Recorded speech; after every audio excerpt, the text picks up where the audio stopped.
Hello বন্ধুরা, কেমন আছো তোমরা সবাই? আবার একটা চলে এসেছি নতুন ব্লগ নিয়ে। তো দেখতে পাচ্ছ আমরা তারাপীঠ ছেড়ে বেরিয়ে যাচ্ছি। এই যে বাড়িটা দেখতে পাচ্ছ, এটা বামাখ্যাপার নাকি বাড়ি ছিল, তো আশ্রম।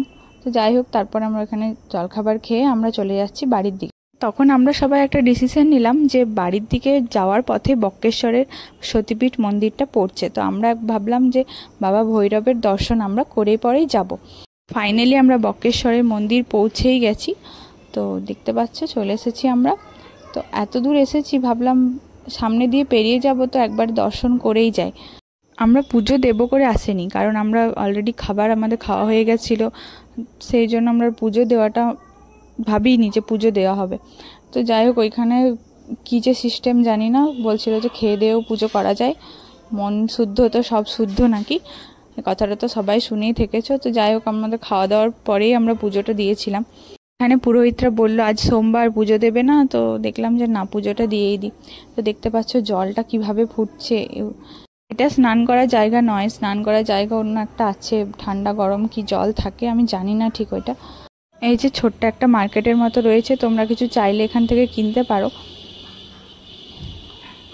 দেখতে পাচ্ছ অনেক কিছুই রয়েছে টুকটাক। তো আমরা চলে এসেছি মন্দিরে। তো একটা জিনিস আমার ওখানে ভালো লাগেনি, ওখানে গেলেই খালি সবাই মিলে এমনভাবে ঝেঁকে ধরছে, শুধু পয়সা পয়সা, মানে বিরক্তিকর একটা ব্যাপার ছিল। যাই হোক, পুজো দিয়েছি, ওইটাই মন শান্তি। তো দেখতে পাচ্ছ আমরা চলে এসেছি মন্দিরের ভেতরে, আমরা যাচ্ছি। এই যে দেখতে পাচ্ছ, এখানে ভিডিও করার কোনো বারণ ছিল না, তো তোমাদেরকে আমি পুরোটা ভালো করে দেখাতে পারবো। দেখতে থাকো। এদিকে আমরা যাচ্ছি বাবা ভৈরবনাথের দর্শনে। মায়ের যে 51টি সতীপীঠ আছে তার মধ্যে এটা একটা। এখানে নাকি মায়ের দুটো ভুরুর মধ্যিখানে যে অংশটা, সেটা এখানে পড়েছিল। আর এখানে রয়েছে আমাদের বাবা ভৈরবনাথ, আর মায়ের মূর্তিটা আমি তোমাদের চলো দেখাচ্ছি।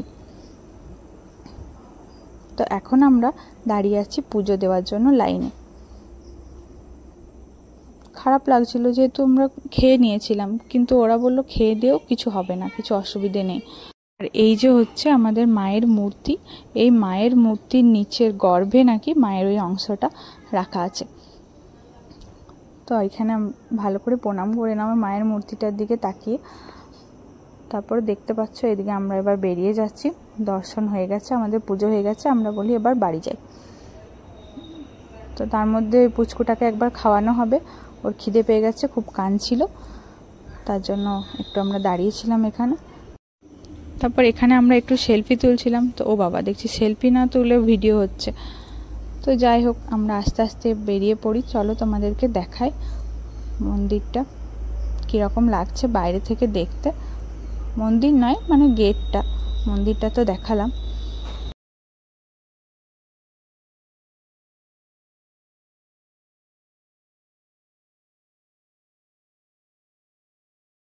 এখানে গরম জলের ঘাট। তারপর আমরা ওইখান থেকে বেরিয়ে পড়ি। তো বেরিয়ে পড়ার পর আমাদের অনেকক্ষণ পর আবার খিদে পেয়েছিল, যে আমরা লাঞ্চটা সেরে নিই, না তো আর ভাত পাবো না। তো আমরা গেছিলাম যুগান্তর রেস্টুরেন্টে। তো রেস্টুরেন্টটা খুবই ভালো ছিল, খাবারগুলো খুবই সুন্দর ছিল, আর তখন এত খিদে পেয়েছিল যে আমরা খেয়েও নিয়েছিলাম।